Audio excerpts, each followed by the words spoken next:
जो पापा है वो मारता भी था आपको? हाँ। दिमाग में इतनी बेरहमी से गोलियां मारी हैं कि जिस्म से जो भी कपड़े हैं उसके ते उसे नंगे सेरी बाहर निकाल देता है।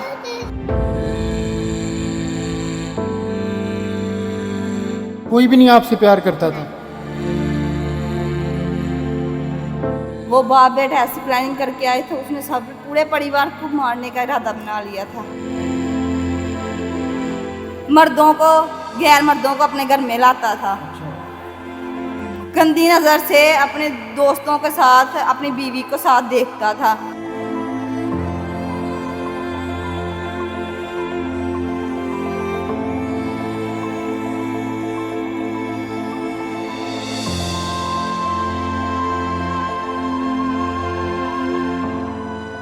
ये जो मेरे साथ छोटी सी बच्ची बैठी है, इसका बाप कहता है कि तुम मेरी बेटी हो ही नहीं, और फिर इसी वजह से वो जालिम बाप यहाँ पर जब ये बच्ची अपनी नानों के घर में होती है, घर में आता है और मुबैना तौर पर फायर मारकर ना सिर्फ इस बच्ची की वालदा को कत्ल करता है बल्कि इसकी नानों को और इसके मामों को भी बेरहमी के साथ वो यहाँ पर फायर मारता है और फिर फरार हो जाता है। आखिर क्यों वो बाप इस बच्ची से नफ़रत करता है और इसको वो कबूल करने से इनकारी है? इस मासूम सी बच्ची से भी बात करते हैं और फिर साथ में वो खातून भी मौजूद हैं जिन्हें इस पूरे वाक़या का इल्म है, उनसे भी तफसीलात जानते हैं। बेटा, आपके पापा क्या कहते हैं? बाबा बोलते हैं थोड़ा वो मेरी बेटी है, जो मेरी बेटी नहीं है वो। कि आप उनकी बेटी नहीं हो? क्यों वो इस तरह कहते हैं? पता नहीं क्यों बोलते हैं। तो वो पापा आपसे प्यार भी नहीं करते थे? नहीं कोई भी नहीं आपसे प्यार करता था? तो फिर आप इधर नानों के घर में ही रहती थी? जी। तो आपका वो जो पापा है वो मारता भी था आपको? हाँ, मम्मा को मारता था। उस दिन आपने देखा सब कुछ जो आपके पापा ने आकर यहाँ पर किया? नहीं, मैं सोई हुई थी। अच्छा, आपके पापा को क्या सज़ा मिलनी चाहिए जिन्होंने आपकी मामा को छीन लिया, आपकी नानों को उसने कत्ल कर दिया, आपके मामों को कत्ल कर दिया?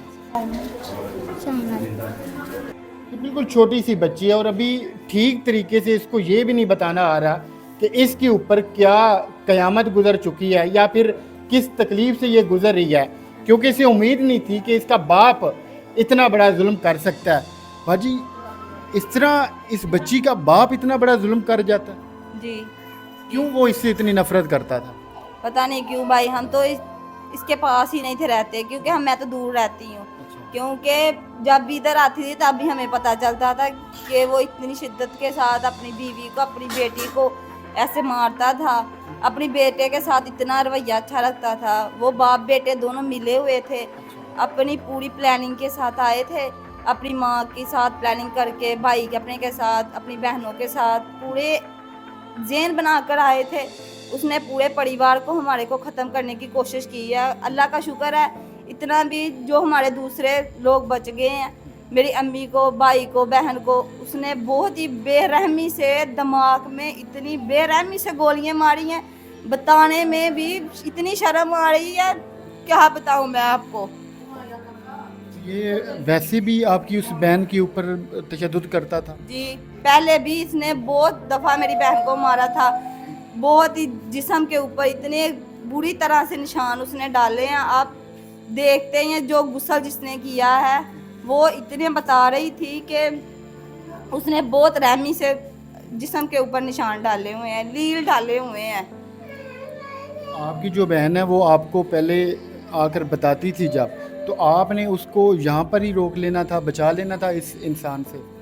हमने तो इसलिए नहीं था उसे कुछ कहा कि वह अपना घर बसाएगी, अपने बच्चों को ना अपना घर उजाड़ेगी। अब वो खुद कमा कर उसकी जेब में, दरिंदे की जेब में डालती थी कि किसी तरह मेरा घर बसे, किसी तरह भी मेरा घर ना टूटे। वो खुद दस्तानों का काम करता था, सिर्फ अपनी जेब तक वो कमा कर नहीं था रख सकता। वो नशा करता है, नशे के साथ वो बहुत कुछ ऐसे करता है हाथ से। मेरी बहन के साथ उसे मारता है, पीटता है, उसे बदतमीजी करता है। उसके जिस्म से जो भी कपड़े हैं उसके सारे मंगन वालियों को दे देता है। तो उसे नंगे सेरी बाहर निकाल देता है, घर से, अपने घर से बाहर निकाल देता है। वो लोगों के घर जाकर किसी का दुपट्टा लेकर अपने ऊपर लेकर फिर वो लोगों के घर जाकर बैठती है। इतना भी गंदा इंसान नहीं होना चाहिए जैसे वो गंदा इंसान है। हमें इंसाफ चाहिए। क्यों ये शक्की मिजाज था, क्या ऐसी वजह थी कि वो इतनी बेरहमी के साथ अपनी नशा बच्ची को करकर भी?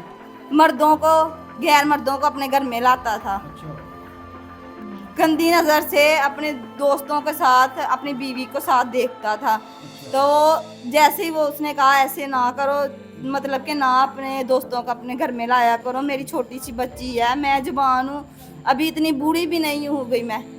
उसने ऐसे कहा, उसे मारता था, उसे बहुत ही करता था ऐसे, उसने बहुत ही मार पीट कर उसका बुरा हाल किया था। जब वो इधर आई थोड़े कुछ दिन पहले, मेरी भतरी फौत हुई थी, वो इधर आई थी रहने के लिए, जो कह रही थी मैंने थोड़े दिनों में चले जाना है। इसके 2 दिन, एक उस दिन ही इसकी शॉपिंग करके लाई थी कि मैंने चले जाना है, सुबह मुदस्सर ने आना है, मैंने अपने घर चले जाना है। जैसे कि मेरा शोहर है, मैंने अपने घर ही तो जाना है। तो वैसे ही वो आया, उसने कहा चलो मेरे साथ। उसने कहा अभी रात हो गई है, काफ़ी अंधेरा हो गया, सुबह जाएंगे, अभी नहीं जाना। वो बहुत ज़ोर से गुस्से के साथ बोलने लगे। उसने कहा मैंने नहीं जाना मुदस्सर, सब्र कर लो, रात गुजार लो, सुबह जाएंगे। अम्मी ने भी कहा आराम से सुकून के साथ बैठो, सुबह जाएंगे, अभी नहीं जाना। वो बाप बेटा ऐसी प्लानिंग करके आए थे, उसने सब पूरे परिवार को मारने का इरादा बना लिया था। शुक्र है दूसरे लोग बच गए हैं, मतलब कि उसने पूरा इरादा बनाया था। ये आपका अपना रिश्तेदार है या फिर गैर है? अपना है, मेरे अब्बू के चाचे का बेटा है ये। मतलब कज़न हुआ? जी।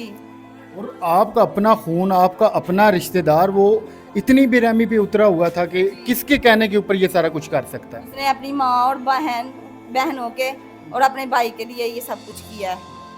अब वो पकड़ा गया, नहीं पकड़ा गया? अभी तक नहीं पकड़ा गया। पता नहीं पुलिस क्या कर रही है, रिश्वत खाकर अपने ऑफिसों में पता नहीं क्या कर रही है, किस तरह की। मरियम नवाज से मैं कह रही हूँ, हाथ जोड़कर मैं कह रही हूँ, विनती कर रही हूँ, हमें इंसाफ चाहिए, अपनी माँ का, बहन का, भाई का। नाज़रीन, इनके घर में कुछ दिन पहले ही एक फौतगी हुई थी और वो जो इस मासूम बच्ची की बहन है वो यहाँ पर आई हुई थी। और उसके बाद ठीक 2-3 दिन के बाद इसके जो वालिद है उसने आकर कितनी बेरहमी के साथ यहाँ पर खून की होली खेली कि उसने 3 अफराद को कत्ल कर दिया और अभी तक वो पकड़ा नहीं गया। इन लोगों का सिर्फ इतना सा मुतालबा है कि उसको गिरफ़्तार किया जाए और गिरफ़्तार करके उसको निशाने इबरत बनाया जाए, क्योंकि ऐसे जालिम भेड़िए दरिंदे उनकी इस मुआशरे में कोई जगह नहीं है। तो हमें उम्मीद है, हमें यकीन है इंशाल्लाह इस मासूम बच्ची को ज़रूर इंसाफ मिलेगा। तो मिलते हैं अगली वीडियो में।